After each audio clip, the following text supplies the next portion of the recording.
السلام علیکم ورحمۃ اللہ وبرکاتہ۔ الحمد للہ رب العالمین والصلاة والسلام علی سید الانبیاء والمرسلین محمد وعلی آلہ واصحابہ اجمعین۔ قال اللہ تبارک وتعالی انا نحن نزلنا الذکر وانا لہ لحافظون۔ برادران ملت، قرآن کریم کی حفاظت کا ذمہ اللہ تعالیٰ نے لیا ہے، اس لیے وہ قیامت تک کے لیے مامون و محفوظ ہو گیا ہے۔ اللہ تعالیٰ نے حفظ قرآن کا ایسا جامع اور مکمل نظام قائم کیا ہے کہ تحریف و تبدیلی کا تصور بھی محال ہے۔ کروڑوں کی تعداد میں حفاظ کرام اس مبارک کتاب کو اپنے لوح دل پر نقش کر لیتے ہیں، لاکھوں کی تعداد میں مفسرون و مترجمین اس کی حفاظت میں مصروف ہیں۔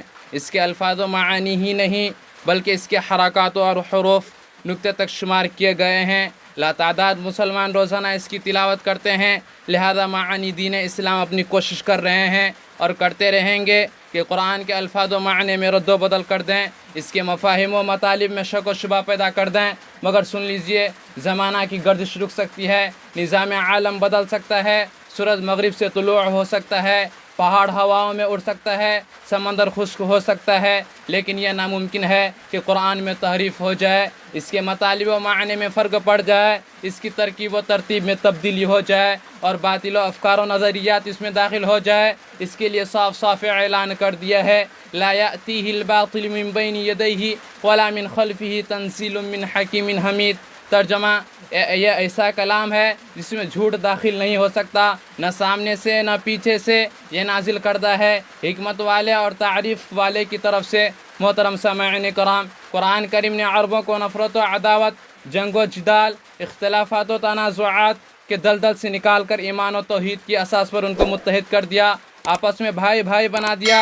حالانکہ وہ ہلاکت کے دہانے پر تھے، قریب تھا کہ فنا کے گھاٹ اتر جاتے اور صفحہ ہستی سے نیست و نابود ہو جاتے، خدا کے عذاب کے شکار ہو جاتے، لیکن قرآن کے ذریعے اللہ تعالیٰ نے ان کو بچا لیا، اور نہ صرف بچا لیا بلکہ شقاوت و بدبختی، ضلالت و جہالت کے غار سے نکال کر سعادت و نیک بختی اور ہدایت و شرافت کی چوٹیوں پر پہنچا دیا۔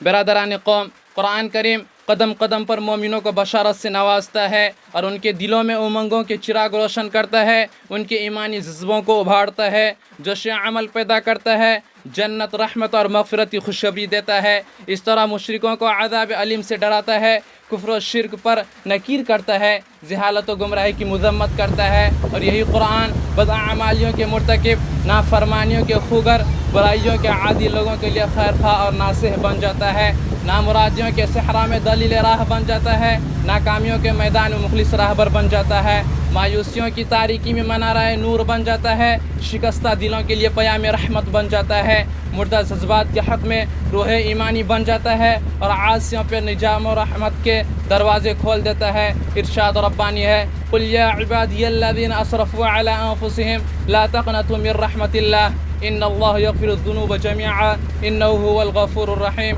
ترجمہ، اے رسول کہہ دیجئے کہ اے میرے بندو، جنہوں نے اپنی جانوں پر ظلم کیا، اللہ کی رحمت سے مایوس نہ ہو، بے شک اللہ تعالیٰ تمام گناہوں کو معاف کر دے گا، وہ مغفرت کرنے والا، رحم کرنے والا ہے۔ محترم سامعین کرام، اگر ہم کامیابی و کامرانی اور فلاح و بہبود کی چوٹیوں پر پہنچنا چاہتے ہیں اور اپنی موجودہ زندگی کی نامرادیوں، ناکامیوں، مایوسیوں کو بدلنا چاہتے ہیں تو پھر اسی دستور و قانون کی طرف رجوع کرنا ہوگا۔ قرآن آج بھی ہم کو دعوت دیتا ہے، وَاعْتَصِمُوا بِحَبْلِ اللَّهِ جَمِيعًا وَلَا تَفَرَّقُوا، آؤ اللہ کی رسی کو مضبوطی سے پکڑ لو اور فرقوں میں مت بٹو۔